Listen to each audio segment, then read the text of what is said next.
Shalom saudara-saudara yang saya kasih di dalam nama Tuhan Yesus Kristus. Pada kesempatan kali ini saya Daniel Sugiarto dan kita akan membahas sedikit tentang firman Tuhan. Dan ini yang saya dapatkan dari perenungan saya dalam merenungkan firman Tuhan, dan saya harap apa yang saya dapatkan ini bisa juga memberkati saudara sekalian.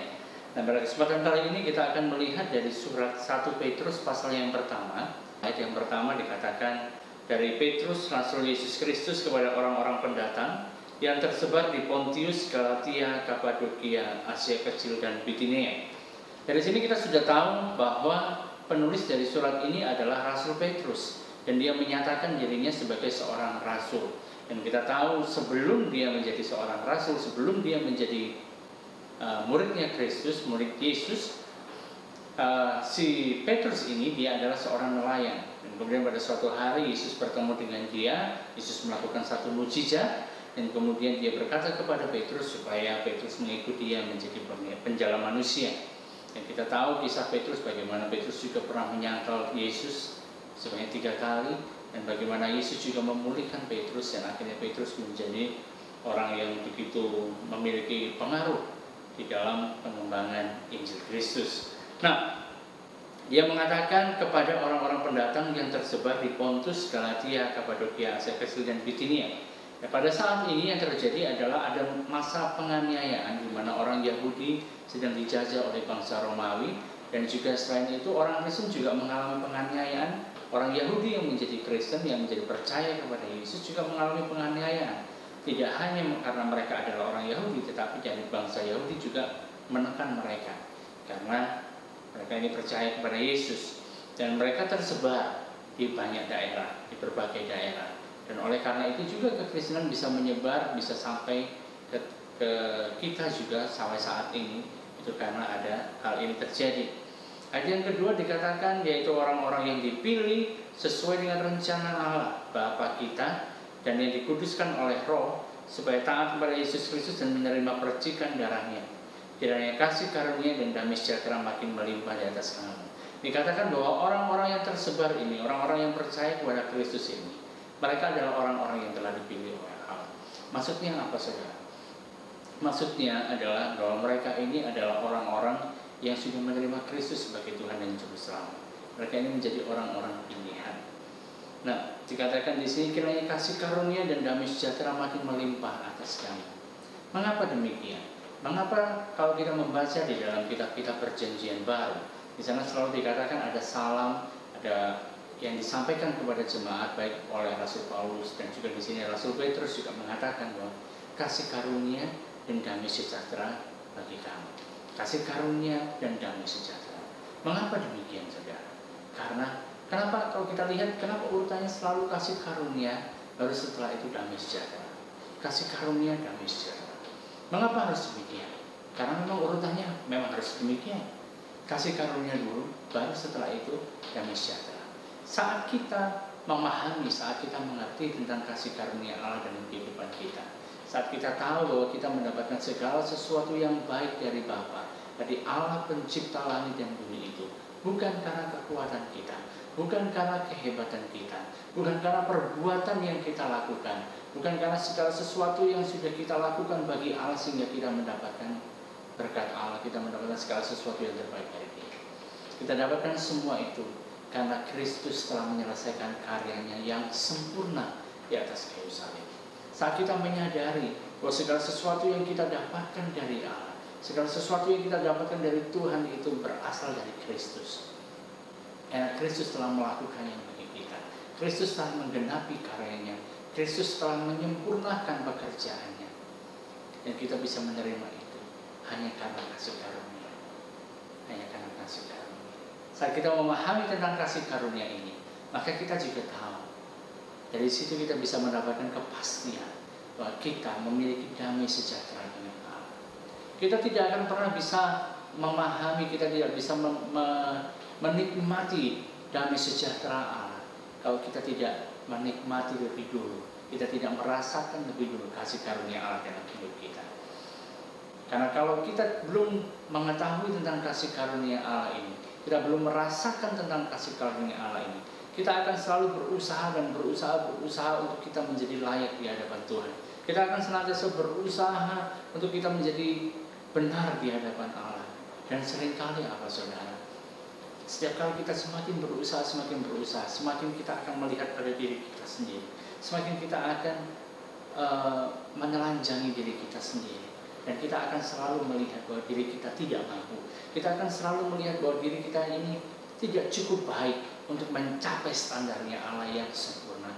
Oleh karena itu saat kita mengerti tentang kasih karunia Allah, tentang bahwa segala sesuatu diberikan kepada kita oleh karena Yesus yang telah berkorban bagi kita, yang telah melakukan segala sesuatunya bagi kita, maka kita tahu bahwa kita memiliki damai dengan Allah. Kalau kita memiliki damai dengan Allah, saudara, kapanpun kita membutuhkan pertolongannya, kita bisa dengan berani datang kepada Dia, meminta pertolongan kita, dan Dia siap memberikan pertolongan tepat pada waktunya. Nah, kita lanjutkan di ayat yang ketiga.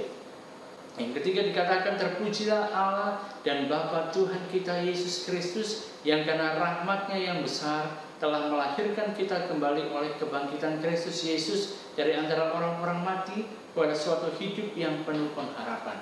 Di sini dikatakan bahwa terpujilah Allah dan Bapa Tuhan kita Yesus Kristus karena rahmat-Nya yang besar.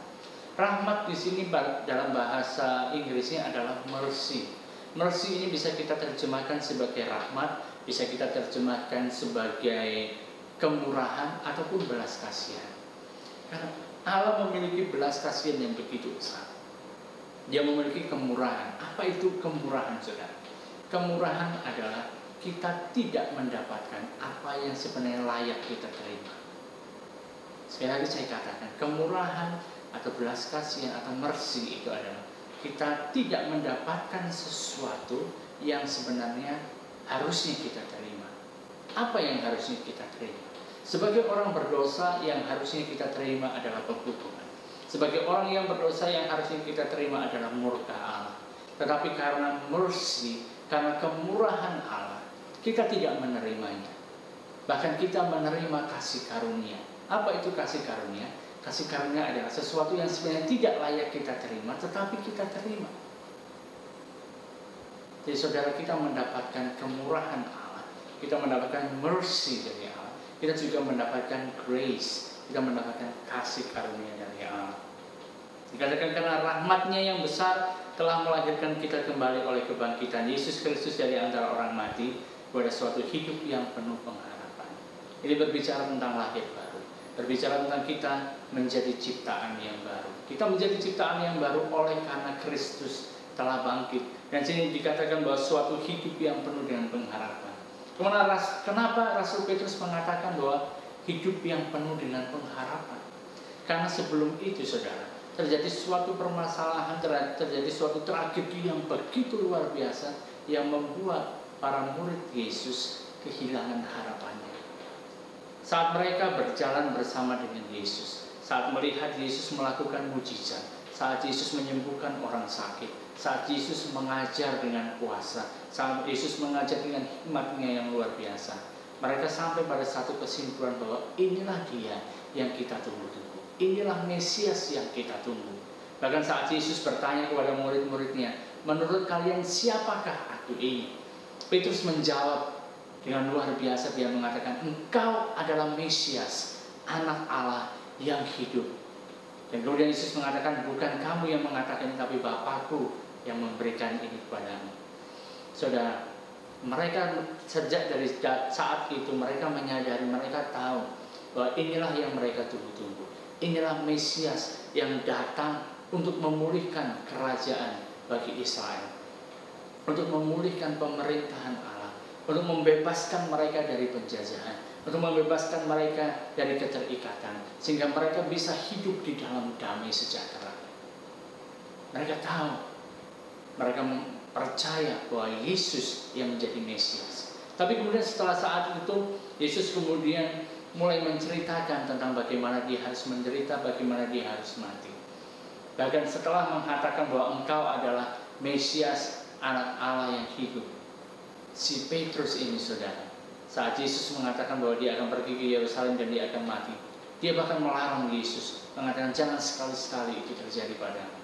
Dan kemudian Yesus menegur dia dengan keras, akan menyebut dia sebagai iblis. Sebenarnya bukan Bukan Petrus yang iblis, tapi iblis memakai Petrus untuk mengatakan hal yang semacam itu.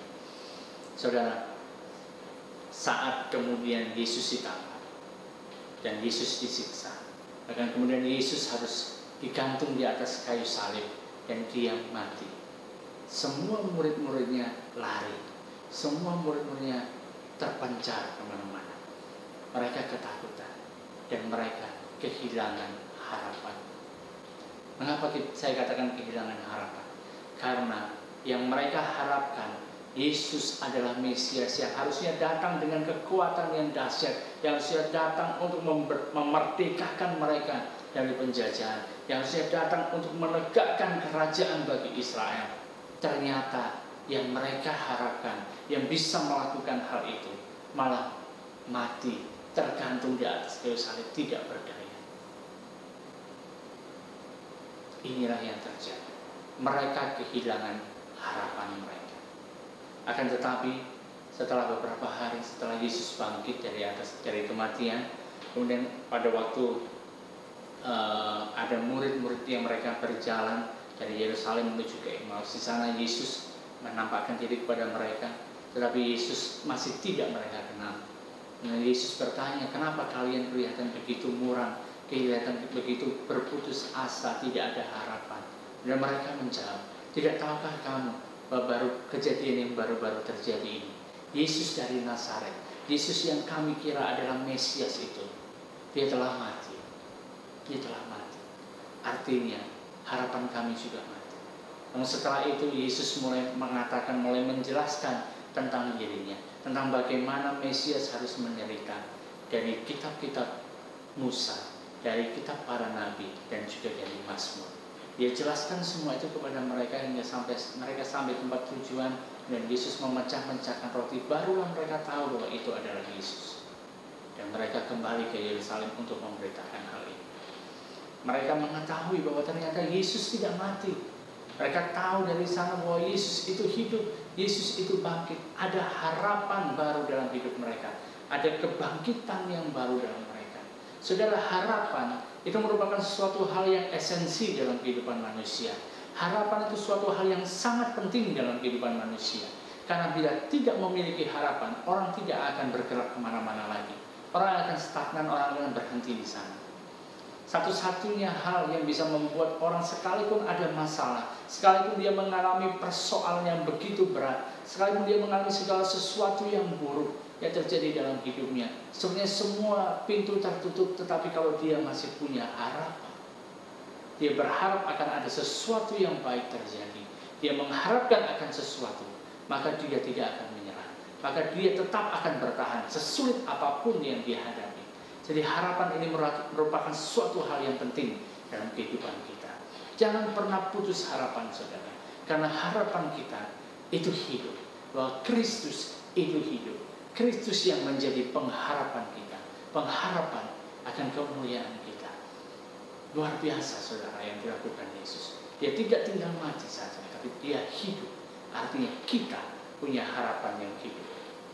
Kita lanjutkan di ayat yang keempat. Untuk menerima suatu bagian yang tidak dapat binasa, yang tidak dapat cemar, yang tidak dapat layu, yang tersimpan di sorga bagi kami. Kita memiliki pengharapan bahwa kita mendapatkan segala sesuatu dari Tuhan. Kita mendapatkan segala sesuatu yang tidak bisa layu, yang tersimpan di sorga. Kita memiliki pengharapan akan keselamatan, saudara. Kita punya hal itu. Kita lanjutkan di ayat yang kelima. Yaitu kamu yang dipelihara dalam kekuatan Allah karena imanmu, sementara kamu menantikan keselamatan yang telah tersedia untuk dinyatakan pada zaman akhir. Bergembiralah hal itu sekalipun sekarang ini kamu seketika harus berduka cita oleh berbagai-bagai pencobaan. Jadi yang terjadi adalah di sini orang-orang Yahudi Kristen ini, mereka sedang mengalami penganiayaan yang cukup berat. Mereka bahkan harus melarikan diri dari kota mereka, dari Yerusalem. Mereka melarikan diri, mereka tidak hanya ditindas oleh bangsa Romawi, tapi juga dari orang-orang Yahudi juga yang tidak percaya sama Yesus, mereka menindasnya. Jadi mereka berada di dalam suatu permasalahan yang berat, ada berbagai macam pencobaan yang terjadi dalam hidup mereka. Namun di sini Rasul Petrus mengatakan pada mereka, supaya bergembira akan hal itu. Bergembira akan hal apa? Akan pengharapan mereka yang hidup, akan bahwa mereka memiliki harta yang luar biasa, bahwa mereka mendapatkan bagian yang tidak dapat binasa, yang tidak dapat cemar, yang tidak dapat layu, yang tersimpan di sorga. Mereka mendapatkan Yesus itu sendiri, yang tidak dapat layu, yang tidak dapat tercemar. Mereka punya Yesus yang merupakan harapan mereka yang sejati. Mereka pun, ayat yang kelima mengatakan mereka dipelihara di dalam kekuatan Allah karena iman. Jadi yang memelihara mereka adalah kekuatan Allah sendiri, yang membuat mereka tetap bisa bertahan, yang membuat mereka tetap bisa hidup, bisa menikmati kehidupan mereka, bisa bertahan dalam segala macam percobaan, bisa mereka tetap bersuka cita. Adalah kekuatan Allah yang menopang mereka oleh karena iman mereka. Jadi kalau kita mau melihat hal ini, saudara, ada dua macam. Orang bisa seringkali mengatakan ada bagian Allah, ada bagian manusia. Ada bagian yang harus dilakukan Allah, ada bagian yang harus kita lakukan. Di sini kita melihat bahwa segala sesuatu mulai dari keselamatan, pengharapan, dan lain sebagainya itu Allah yang kerjakan bagi kita. Bahkan untuk menjaga kita pun dengan kekuatan Allah. Yang bagian kita yang perlu kita lakukan adalah kita punya iman, kita percaya kepada Dia. Kita percaya bahwa segala sesuatu sudah diselesaikan oleh Kristus. Kita percaya bahwa segala sesuatu Allah yang turut bekerja dalam segala sesuatu, mendatangkan kebaikan bagi kita. Bagian kita hanyalah percaya. Ada area-area di mana di dalam kehidupan kita tidak bisa memahami bagaimana cara kerja Allah. Kita tidak bisa memahami seperti apa sih Allah itu. Tetapi ada satu hal yang bisa kita lakukan. Sekalipun kita tidak memahami, tapi kita bisa mempercayai bahwa Allah itu baik. Bapa kita adalah Allah yang baik. Allah yang baik itu telah menjadi Bapa kita, yang memperhatikan kita, yang senantiasa mempedulikan kita, yang memelihara kita. Kita bisa mempercayainya, sekalipun kita kadang-kadang tidak bisa mengerti bagaimana bisa seperti itu terjadi. Bagian kita hanyalah percaya, saudara. Percaya. Ayat yang ke-7 mengatakan demikian. Maksud semuanya itu, maksud dari semua percobaan, semua pencobaan yang dialami, semua penderitaan yang dialami, adalah untuk membuktikan kemurnian imanmu yang jauh lebih tinggi nilainya daripada emas yang fana. Jadi maksud dari semua pencobaan, semua kesulitan yang kita hadapi adalah untuk membuktikan kemurnian iman kita yang jauh lebih tinggi nilainya daripada emas yang fana, yang diuji kemurniannya dengan api, sehingga kamu memperoleh puji-pujian dan kemuliaan dan kehormatan pada hari Yesus Kristus menyatakan dirinya. Dikatakan di sini untuk menguji iman kita. Menguji iman kita. Apakah iman kita itu murni? Apakah iman kita itu murni, saudara? Pertanyaannya, apakah iman saudara murni? Oleh karena itu kita perlu tahu apa sih iman itu. Seperti apa sih iman? Iman di dalam bahasa Inggrisnya adalah faith. Kemudian di dalam bahasa Yunaninya adalah pistis. Dan saya temukan bahwa di seluruh perjanjian baru, bahkan bisa dikatakan di seluruh Alkitab, kata pistis itu selalu menunjuk kepada iman, menunjuk kepada sesuatu yang berasal dari Allah. Jadi pistis adalah iman yang berasal dari Allah. Tidak pernah itu mengatakan bahwa pistis adalah atau iman ini adalah sesuatu yang dihasilkan oleh manusia. Semuanya berasal dari Allah. Allah yang melakukannya, yang memberikannya kepada kita. Buktinya di mana? Dikatakan di dalam Roma 12 ayat yang ketiga, saudara. Roma 12 ayat yang ketiga, berdasarkan kasih karunia yang dianugerahkan kepadaku, aku berkata kepada setiap orang di antara kamu, janganlah kamu memikirkan hal-hal yang lebih tinggi daripada yang kamu patut pikirkan, tetapi hendaklah kamu berpikir sebegitu rupa, sehingga kamu menguasai diri menurut ukuran iman yang dikaruniakan Allah kepada kamu masing-masing. Jadi kita diberikan suatu ukuran iman, kita diberikan iman, dikaruniakan kepada kita iman itu. Jadi iman itu bukan sesuatu yang kita usahakan, aku harus percaya, bukan seperti itu, saudara. Tetapi iman itu dikaruniakan Allah kepada kita, diberikan kepada kita. Allah yang memberikan kepada kita. Mengapa itu dikaruniakan? Karena kita tidak akan mampu mencapai standar iman yang tinggi. Kita tidak akan mampu mencapai standar iman yang sesuai yang diharapkan oleh Allah. Yesus pernah mengajarkan bahwa dengan iman sebesar biji sesawi saja, engkau bisa mengatakan kepada gunung ini, terangkatlah dan tercampaklah ke sana. Saudara, jelas saudara, manusia tidak bisa memiliki iman yang seperti ini. Hanya imannya Yesus yang bisa memindahkan bumi. Hanya imannya Yesus. Kita mau berusaha percaya. Tapi ada saat-saat di mana kita tidak mungkin percaya, saudara. Ada kelemahan kita. Ada banyak faktor yang membuat kita menjadi tidak percaya. Tetapi pistis atau iman ini, itu diberikan oleh Allah. Kita tidak bisa memproduksinya. Contoh lain di dalam Efesus pasal yang kedua ayat yang ke-8 dan 9. Dikatakan, sebab karena kasih karunia kamu diselamatkan oleh iman, itu bukan hasil usahamu tetapi pemberian Allah. Itu bukan hasil pekerjaanmu, jangan ada orang yang memegahkan diri. Sebab karena kasih karunia kamu diselamatkan oleh iman. Dan iman ini bukan hasil usahamu, bukan hasil perbuatanmu, bukan pekerjaanmu, tetapi pemberian Allah. Allah memberikan iman itu kepada kita. Jadi bukan hasil usaha kita. Kita tidak bisa berusaha untuk bisa mendapatkan iman. Kita tidak bisa berusaha untuk memperbesar iman kita. Tidak bisa, saudara. Karena iman kita sendiri tetap tidak akan mencapai standar. Tidak akan mencapai satu titik di mana seperti ini. Bahkan sebesar biji sawi saja.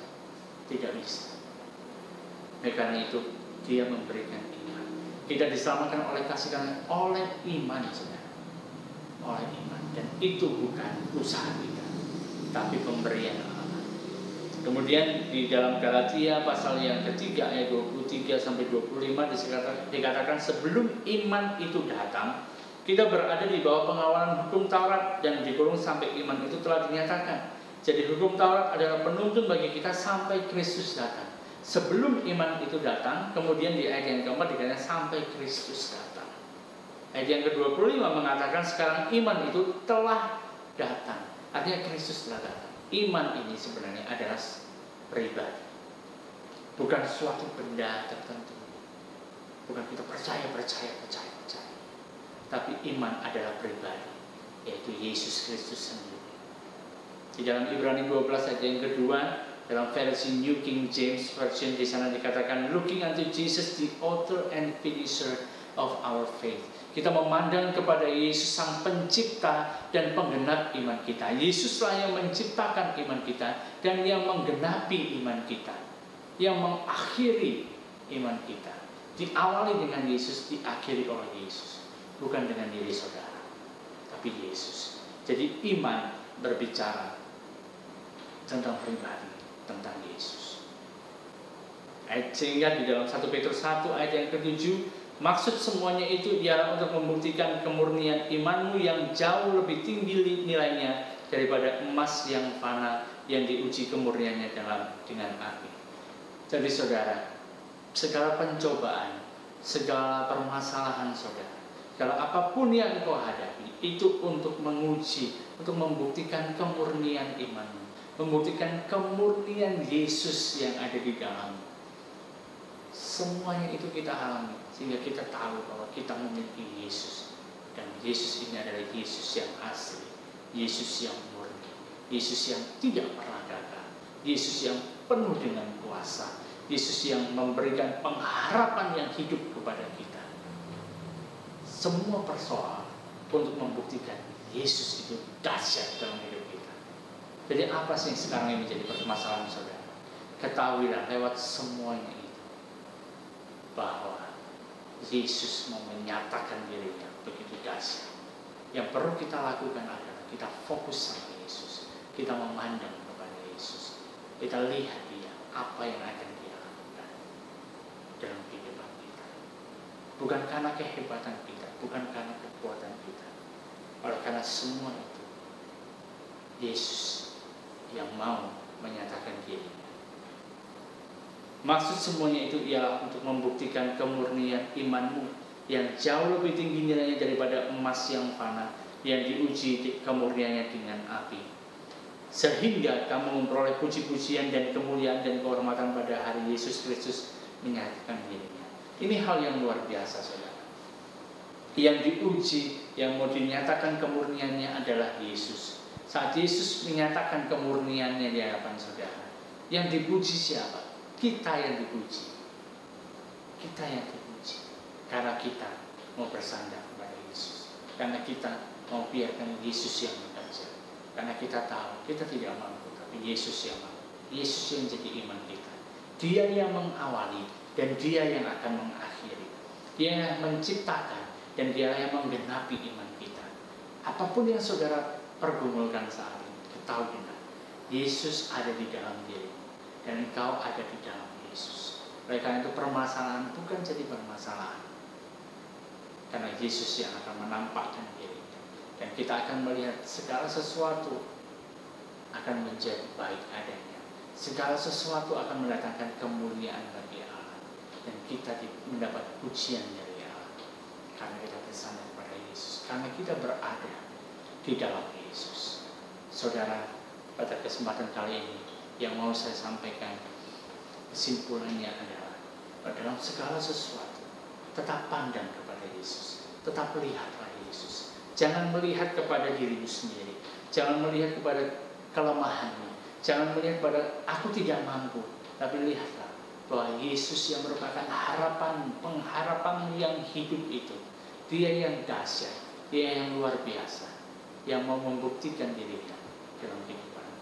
Sehingga saat saudara menghadapi masalah, permasalahan, persoalan apapun bentuknya, seberat apapun itu yang saudara rasakan, ketahuilah bahwa Yesus yang akan menyatakan dirinya kepada saudara.